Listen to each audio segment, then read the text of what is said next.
kasih. Gesan. Dah. So, ayo. Jadi Ibu, kami dari SMA Negeri Bandung mau mewawancarai Ibu untuk menanyakan tentang kependudukan yang ada di desa ini. Sebelumnya perkenalkan, nama saya Reva, ya. Nama saya Sabina, nama saya Sadia. Nama saya Muhammad Arfan. Nama saya juga Syawatna. Nama saya Dian. Nama saya Amalia, nama saya Winatia, nama saya Clarissa, nama saya Sakila Putri Sasmita, nama saya Mariam, nama saya Kesestini. Nama saya Aditya Pratama. Nah, untuk itu bagaimana jumlah orang penduduk desa ini saat ini? Jumlahnya berapa berarti ya? Semua. Ini di Arabnya perempuan.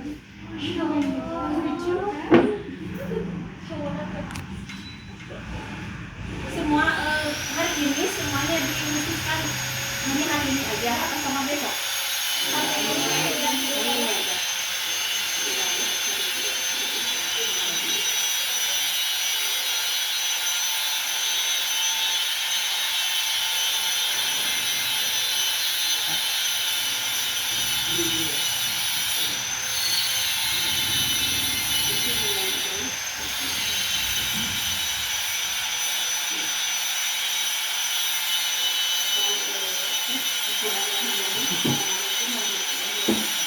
Waalaikumsalam warahmatullahi wabarakatuh. Kenalan dulu ya, nama Ibu usia pertama. Oke, kebetulan di sini Ibu menjabat sebagai asisten dari Taman Nasional ini. Tugas dan fungsi itu yang berhubungan dengan data jiwa, pendidikan, ekonomi, kemudian data induk, dan juga pembangunan seperti jalan, kemudian ada jembatan, ada pengesalan, rehabilitasi kantor desa, dan lain-lain. Pokoknya yang berhubungan dengan pembangunan. Di sini alhamdulillah ya, kalian mungkin kemarin tidak mengikuti study tour, dan tahun kemarin pun ada beberapa yang datang ke sini sama tugasnya sama aja sih. Kalian nanti tidak usah berkecil hati karena kan di sini ada berhubungan dengan kedua orang tua kalian. Jadi untuk merasa saya mau nggak ikut, tetap semangat. Alhamdulillah kalian bisa mengerjakan tugas kecil itu pun mengapresiasi. Berarti kalian masih ada tanggung jawab. Nanti kalian setelah keluar mau Jogja, ke luar negeri bahkan silakan ya. Tapi di sini tetap kalian harus tetap semangat dalam belajar, tidak bisa merasa meninggalkan nasional ini kan. Mungkin orang tua kalian pun bukan tidak ingin mengusahakan kalian ya, tapi kan keadaan itu berbeda setiap orang tua itu. Baik, di sini Ibu akan menjelaskan. Di sini kan tadi bertanya tentang jumlah penduduk desa Nyaru. Di sini Ibu akan menjelaskan satu persatu. Di sini terdiri dari 4 kedusunan. Ada kedusunan 1, kedusunan 2, kedusunan 3, kedusunan 4. Nah, kemudian di sini di desa Nyaru itu dibagi menjadi 37 RT. RT-nya itu ada 37. Kemudian RW-nya ada 10 RW, 37 RT. Nah, di sini Ibu akan menjelaskan data penduduk per kedusunan ya. Ini ada dari kedusunan 1.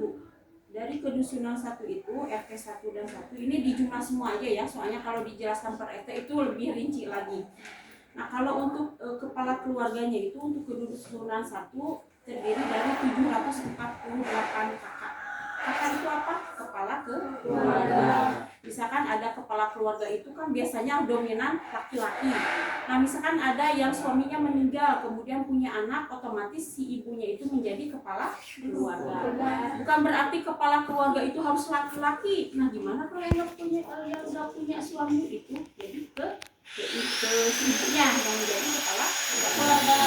Nah, kemudian untuk jumlah jiwanya di sini jumlah jiwanya kalau untuk di kedusunan 1 itu ada 2.263 jiwa. Kemudian untuk penyusunan 2, nah penyusunan 2 itu terdiri dari RT apa saja sih Ibu? RT 1, RT 2, RT 4, kemudian RT 2 RW 4, RT 3 RW 4, kemudian ada RT 1 RW 5, RT 2 RW 5 sampai RW 6. Jadi penyusunan 2 itu dari RW 4 sampai RW 6. Jadi mereka pegangnya 3 RW kalau untuk penyusunan 2. Berapa jumlah kepala keluarganya? Nah, untuk jumlah kepala keluarganya di sini ada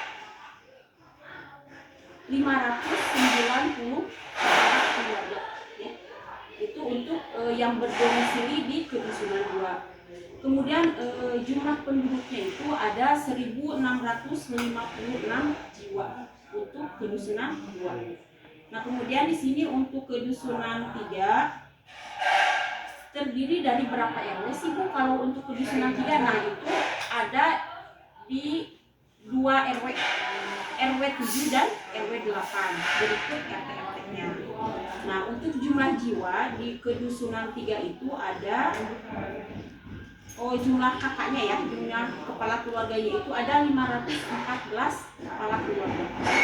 Jadi berarti di sana itu rata-rata rumahnya ada segitu lah ya, rumah tempat tinggalnya. Kemudian untuk data penduduknya itu ada 1515 jiwa keseluruhan di kedusunan 3. Nah, kemudian untuk kedusunan 4 itu terdiri dari 2 RW. RW berapa saja? RW 9 dan juga RW 10. Kepala keluarganya ada berapa? Ada 387 kepala keluarga. Kemudian untuk jiwanya itu ada 1103 jiwa.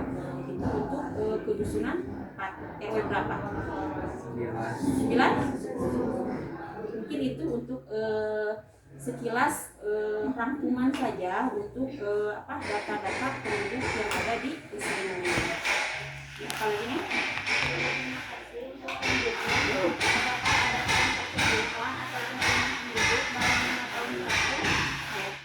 untuk penurunan itu kan masuknya ke data penduduk pindah dan datang bangkit ya.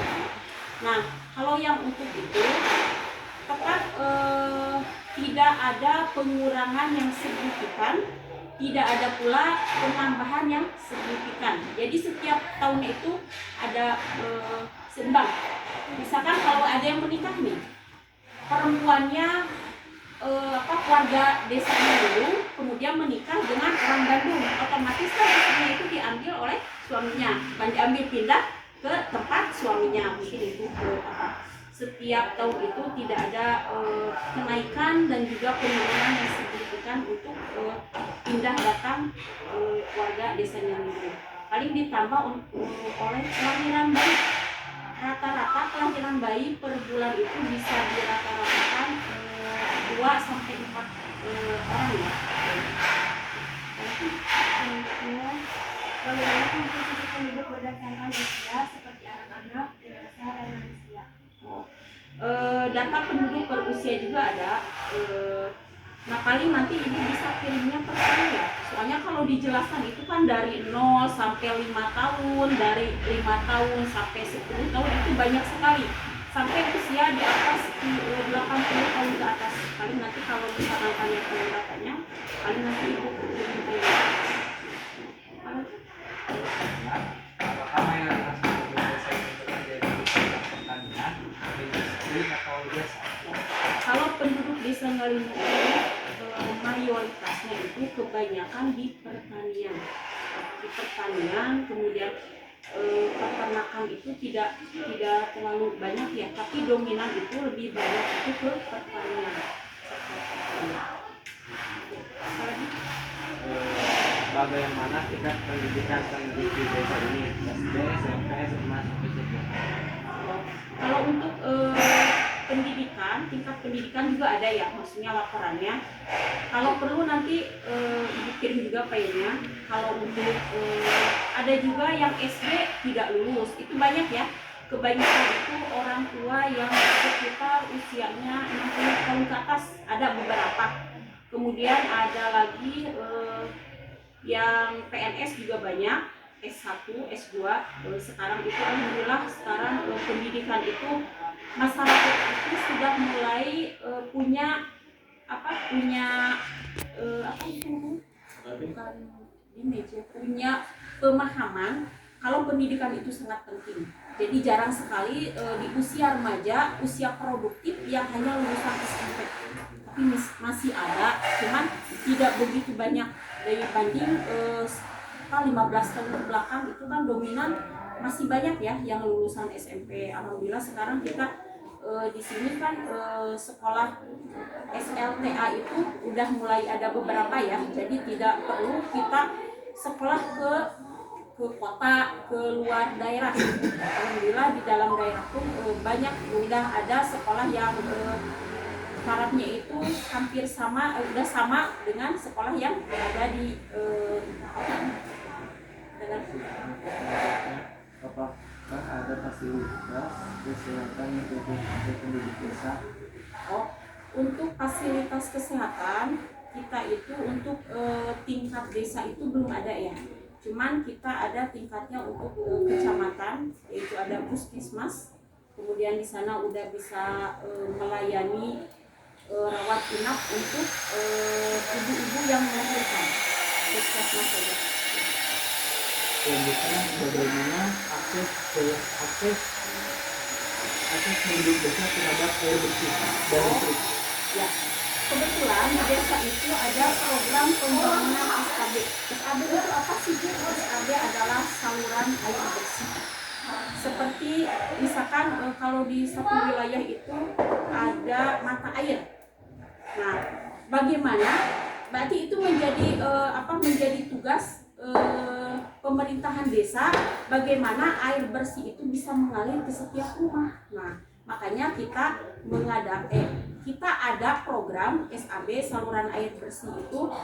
Kalau walaupun ada salurannya, berarti kita harus menyiapkan pipanisasi. Pipanisasi itu apa? Pipa yang bisa menyalurkan air bersih ke setiap rumah. Ada programnya. Ya, apa lagi? Selanjutnya, apakah penduduk desa memiliki akses terhadap layanan internet dan teknologi digital? Oh, kalau Kylie tidak ada ya. Semua alhamdulillah jaringan kita udah 4G ya. Tapi mungkin ada keterbatasan karena kita belum bisa menyediakan layanan internet gratis ya. Karena belum ada anggaran dari APBDes itu untuk melayani internet gratis bagi seluruh warga desa Ilmu. Selanjutnya, bagaimana kondisi rumah desa ini? Apakah banyak rumah yang layak huni? Yang layak huni banyak, tapi masih ada beberapa rumah yang tidak layak huni.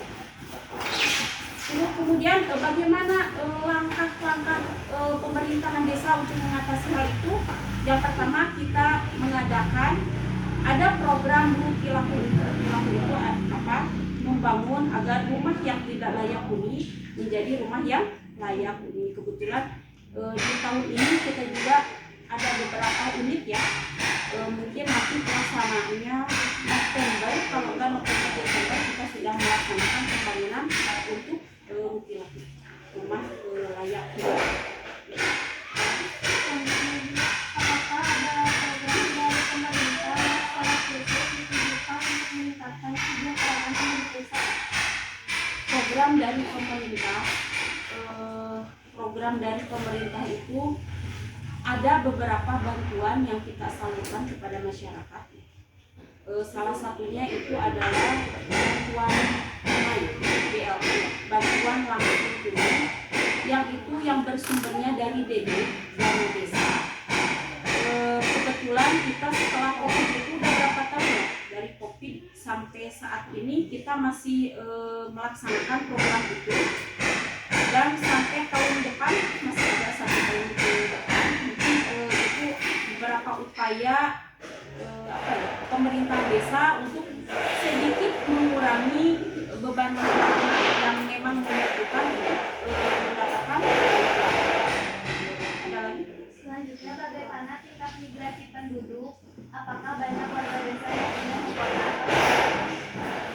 Kalau seperti tadi yang Ibu sampaikan ya, kalau beberapa ada yang pindah tapi tidak begitu signifikan jumlahnya.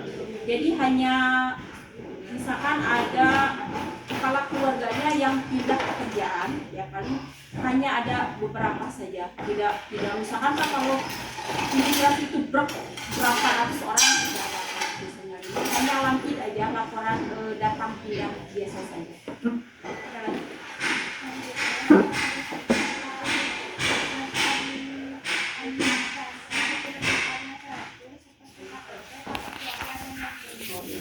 Ya, alhamdulillah ya untuk di Desa Nyarindung ini hampir keseluruhan sekarang sudah memiliki kartu tanda penduduk yang elektrik. Tapi tetap saja ada sih yang kalau ada misalkan lansia yang mendapatkan bantuan itu masih ada yang KTP jadul. Jadul itu kan berbeda dengan yang elektrik yang sekarang ya. Tapi alhamdulillah hampir keseluruhan sudah memiliki KTP dan juga KK yang ditandatangani KRIS ya, tanda itu. Jadi itu bersifat digital, bisa digunakan di setiap kegiatan dan keperluan. Selanjutnya, bagaimana tingkat kemiskinan di desa ini dan program apa saja yang dilakukan untuk melawan itu? Di sini di Desa Nyarindung masih ada beberapa kepala keluarga itu yang termasuk ke DTKS ya. Kita mencoba untuk pemerintahan Desa Nyarindung itu mencoba agar bisa membantu ya. Kalau misalkan langkah yang begitu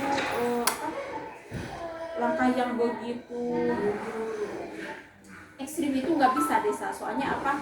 Karena desa itu sudah anggaran desa itu sudah ditetapkan dalam APBDes. Setiap pengeluaran, setiap pembangunan apapun hal itu kita harus merujuk kepada RAPBDes. Jadi rencana pembangunan desa.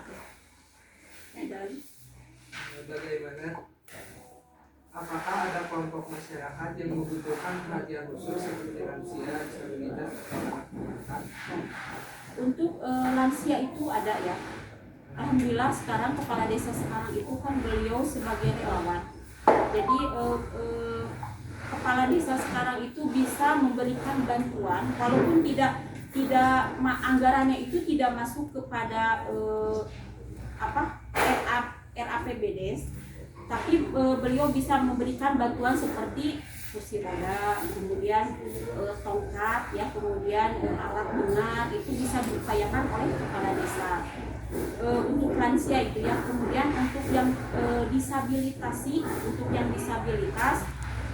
kita ada beberapa orang di Desa Nyarindung itu ada penanganan itu kan nanti berhubungannya sama desa itu ya, boleh nanti ditanyakan untuk misalkan jumlah yang kemarin yang miskin, jumlah jiwa yang miskin itu bisa ditanyakan langsung ke desa ya. Bagaimana desa ini berkomunikasi dengan untuk adaptasi desa paling kita memberikan pelatihan tanggap bencana. Misalkan kita kan kalau bencana itu tidak bisa diprogramkan oleh manusia ya. Jadi paling kita langkah-langkah desa itu untuk menanggulangi bencana itu paling kita mengadakan pelatihan untuk tanggap bencana. Kemudian pelatihan untuk tanggap ketika ada kebakaran. Kita mendatangkan dari misalkan di sini tuh misalnya.